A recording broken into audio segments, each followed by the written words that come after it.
In this video, we'll just show a quick demo of how Kyverno can be used for cluster multi-tenancy. So here are the steps that we'll go through from for this demo, and here are all the different files that we'll be using in this demo. And these files are available in a public Git repo, so that you can try this out on your own. So here is a Git repo where these files are available. It's under the Kyverno demos repo under multi-tenancy. So first and foremost, just quickly going through the steps, we'll install all the policies and roles that can enable multi-tenancy. We have several default roles that we'll create to enable the user, in this case a developer, to create namespaces with the right permissions.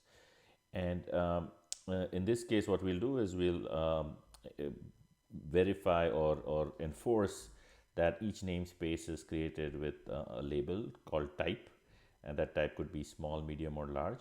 And this will drive the automation, meaning it will allocate or create namespaces with the right resource settings, resource quotas, limits, etc. Right, and then we'll check if that's happening, and then we'll make sure, or we'll verify that the user can actually manage that namespace and delete it once the user is done, and other users cannot manage or delete that namespace.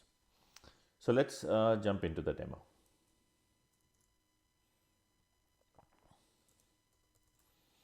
So here are my files, and I have a cluster where Kyverno is already deployed. So it's deployed and running, and we'll apply these files to my cluster.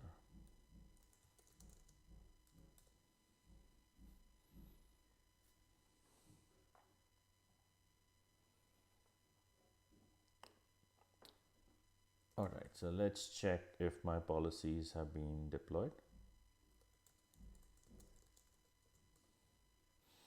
So you can see I have 5 policies, couple of them in enforce mode. This one is to required labels. This is for quotas.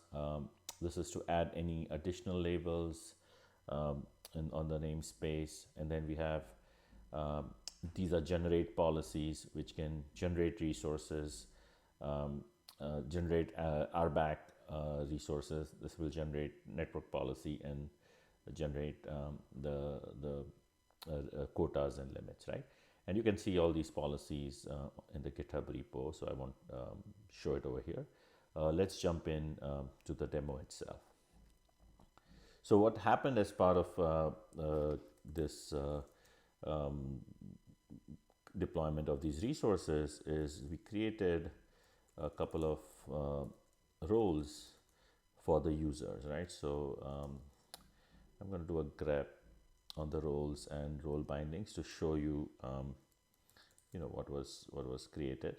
So we have 2 users, Nancy and Ned, and there were role bindings created. They're both namespace administrators. This is a namespace administrator role. So first, what we'll do is I'll go to my resource folder where I have a couple of YAMLs. First, we'll try to create a namespace without any label, right? And we'll do this as user Nancy.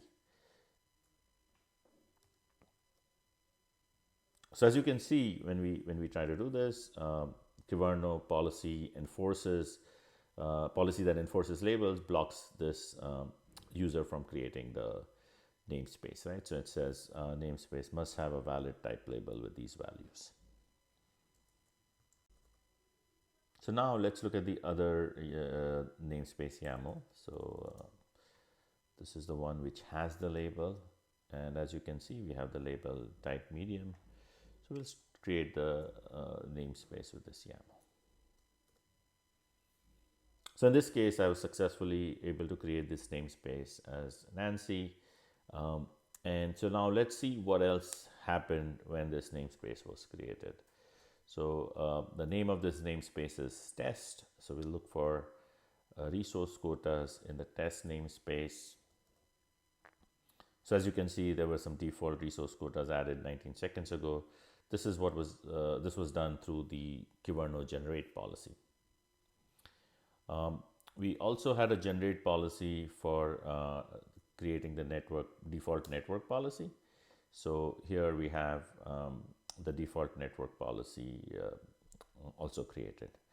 Now, one of the challenges or the questions that may come up is, what happens if the user deletes these default resources, right?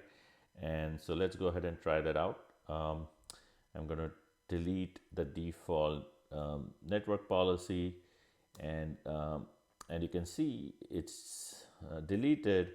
But if I go back and try to get it, you'll see that it got recreated, right? So Kyverno will ensure that any generated resources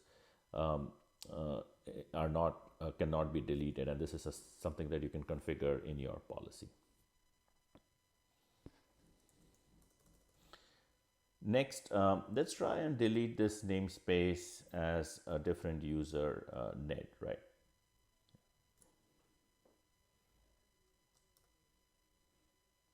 And as you can see, Ned doesn't have the permissions to delete this namespace because it was created by Nancy, and Nancy has the permission. So Ned cannot delete this namespace. But as Nancy, we can go ahead and try to delete this namespace. So as you can see, Nancy is able to delete this namespace because she has the right permissions.